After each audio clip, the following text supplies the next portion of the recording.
عبدالحسن نے پوچھا کیا تم عرب ہو؟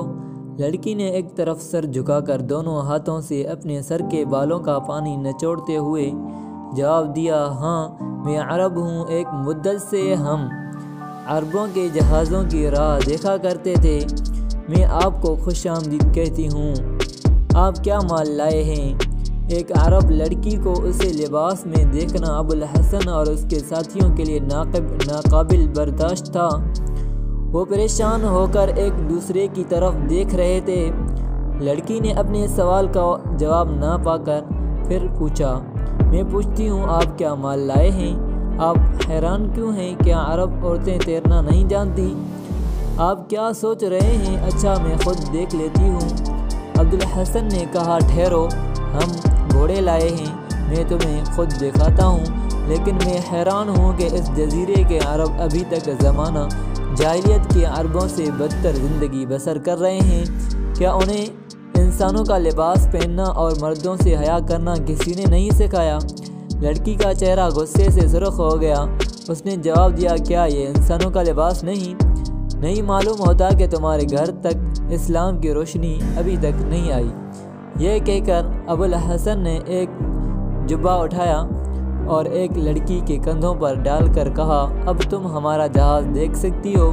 لڑکی نے عبدالحسن کے الفاظ سے زیادہ اس کی شخصیت سے مرعوب ہو کر اپنے عریان بازوں اور پنڈلیوں کو جبے میں چھپا لیا۔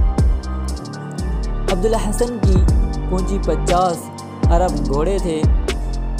لڑکی نے ایک کے بعد دیگر تمام گھوڑوں کا معائنہ کیا اور ایک گھوڑے کی پیٹھ پر ہاتھ رکھ کر بولی، میں یہ خریدوں گی، اس کی قیمت کیا ہے؟ ابوالحسن نے کہا، تم میں ابھی تک عربوں کی ایک خصوصیت باقی ہے، یہی گھوڑا ان سب میں بہتر ہے، لیکن تم نہ اس کی قیمت ادا کر سکو گی اور نہ یہ عورتوں کی سواری کے قابل ہے۔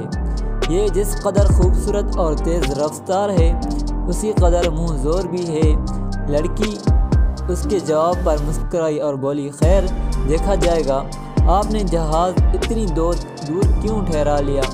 ابوالحسن نے کہا، میں اس ملک کی حکومت سے اجازت لینا ضروری خیال کرتا ہوں۔ لڑکی نے کہا، سرندیب کا راجہ ایک مدت سے عربوں کے جہاز کا انتظار کر رہا ہے، جہاز کنارے تک لے چلے ہیجئے، راجہ کے امیر البحر خود ہی آ پہنچے۔ دلیپ سنگھ عبدالشمس سے گہرے تعلقات کی بدولت عربی میں اچھی خاصی استعداد پیدا کر چکا تھا۔ اس نے جہاز پر چڑھتے ہی عربی زبان میں کہا، آپ نے جہاز اتنی دور کیوں ٹھہرا لیا؟ ابوالحسن کے بجائے لڑکی نے جواب دیا، ان کا خیال تھا کہ شاید جہاز کو بندرگاہ پر لگانے سے پہلے راجہ سے اجازت حاصل کرنا ضروری ہے۔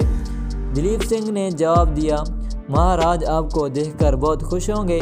لڑکی نے کہا، میں جاتی ہوں، لیکن اس بات کا خیال رہے کہ وہ سفید گھوڑا میرا ہے اور میں اس کے منہ مانگے دام دوں گی۔ یہ کہہ کر لڑکی نے جبہ اتار کر ایک عرب کے کندھے پر پھینک دیا اور بھاگ کر سمندر میں چھلانگ لگا دی۔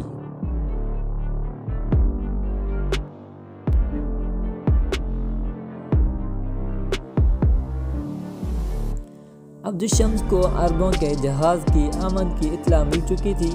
اس نے شہر کے چند معززین کے ساتھ ابوالحسن اور ان کے ساتھیوں کا استقبال کیا، انہیں اپنے گھر اور ان کے گھوڑوں کو استقبال میں جگہ دی۔ آن کی آن میں 50 گھوڑوں کے کوئی 200 خریدار جمع ہو گئے اور تمام ایک دوسرے سے بڑھ کر بولی دینے لگے۔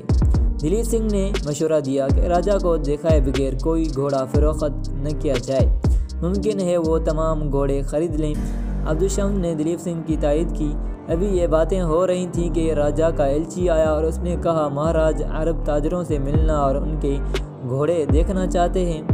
دلیپ سنگھ نے ایلچی سے کہا، تم جاؤ اور مہاراج سے کہو ہم آتے ہیں۔ یہ کہہ کر ابوالحسن سے مخاطب ہوا، ایک گھوڑا شیخ عبدالشمس کی بیٹی نے اپنے لیے منتخب کیا ہے، میرا خیال ہے کہ اسے یہیں رہنے دیا جائے۔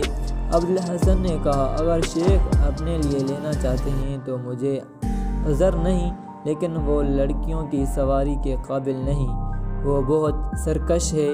ایک طرف سے آواز آئی، نہیں ابا جی، اس پکا خیال ہے کہ ہم اس کی قیمت ادا نہیں کر سکیں گے۔ ابوالحسن نے دیکھا وہی لڑکی جسے اس نے جہاز پر دیکھا تھا، ایک ہاتھ میں لگام اور دوسرے ہاتھ میں چابک لیے کھڑی تھی، لیکن اس دفعہ اس کا لباس عرب عورتوں کا سا تھا۔ ابوالحسن نے قدرے خفیف ہو کر کہا، اگر مجھ پر اعتبار نہیں آتا تو تم خود دیکھ لو، اگر تم اسے لگام بھی دیکھ سکو تو یہی گھوڑا تمہارا انعام ہوگا۔ لڑکی تیزی سے قدم اٹھاتی ہوئی اسطبل کی طرف بڑھی۔ گھوڑوں نے اسے دیکھتے ہی چارہ چھوڑ کر کان کھڑے کر لیے۔ لڑکی نے گھوڑے کو تھپکی دی اور وہ پچھلی ٹانگوں پر کھڑا ہو گیا۔ اسے دیکھ کر دوسرے گھوڑے رسی چڑھانے لگے۔ ابوالحسن نے کہا، ٹھہرو، اور آگے بڑھ کر گھوڑے کا رسا کھول کر باہر لے آیا اور اسے ایک درخت کے ساتھ باندھ کر کہنے لگا، اب آپ ہمت آزمائے کر سکتے ہیں۔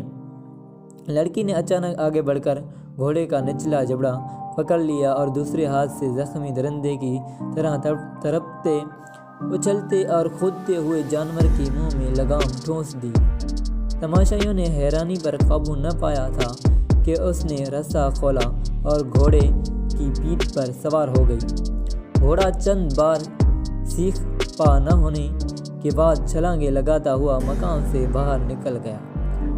شیخ عبدالشمس نے فخری انداز میں کہا، عرب کی گھوڑیوں نے ایسا گھوڑا پیدا نہیں کیا جس پر سلمیٰ سوار نہ کر سکتی ہو۔ مجھے افسوس ہے کہ آپ شرط ہار گئے، لیکن اطمینان رکھیں کہ آپ کو اس کی پوری قیمت ادا کی جائے گی۔ ابوالحسن نے کہا، یہ شرط نہ تھی، انعام تھا، اور انعام کی قیمت نہیں لی جاتی۔ خوش قسمت ہے وہ گھوڑا جسے ایسا سوار مل جائے۔